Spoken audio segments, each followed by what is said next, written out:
How do you get a house ready to sell? Do you gut the kitchen? No. Do you gut the bathrooms? No. Do you replace the heater? Not necessarily.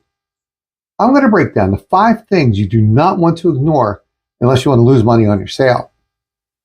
So the first thing you do not want to ignore is what we call lighting and staging. Now, that doesn't mean you run out and get all new furniture and make it look like a model home. You just want to make sure there's plenty of light, as much natural light as possible, and arrange the furniture so that it highlights the room that it's in and creates a good flow. You don't want people walking around furniture and bumping into it because your house will look even smaller, regardless of how big your house actually is. Now, when I say don't gut the kitchen or the bathroom, you really do want to make small repairs. Minor issues really make buyers look for bigger issues, whether bigger issues exist or not. So cracked caulking and doors that squeak and windows that don't stay up or down, leaky faucets, things like that should all be fixed as much as possible. And windows, give you a tip, they should lock. Cleaning and painting. These are the 2 things that will get you the biggest return on your money and will cost you the most money if you neglect them. Not that people are going to tell you don't paint because you don't know what the buyers are going to want to do and they're going to want to paint it anyway. And we'll tell you, after taking hundreds of buyers through hundreds of houses, when you have paint that's old, chipped, flaking, or even just a color that's really unpopular, buyers will not like it, and nobody wants to move into a dirty house and clean up someone else's mess.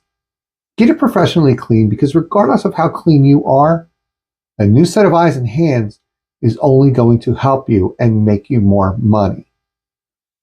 Curb appeal is a full 10% of your value, so if you have a $500,000 house with terrible curb appeal, it'll cost you $50,000. Now, that's not necessarily an opinion of mine.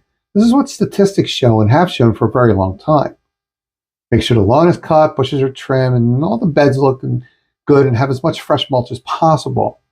You can even as far as take it as painting a new door, get some potted plants, a new doormat. They'll help a lot and they're all really cheap.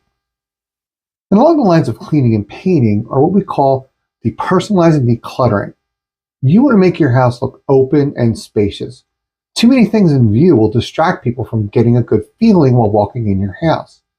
Knickknacks, collectibles, a velvet Elvis. I don't even know if there's any of those around anymore. But those are things that should be kept to a minimum.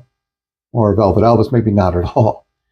Even if buyers are coming in to look at your house and they're going to put up their own stuff, they will never feel like it's their house with too much of your things in there. This is not the time for pride. This is the time to sell your house for the highest dollar possible.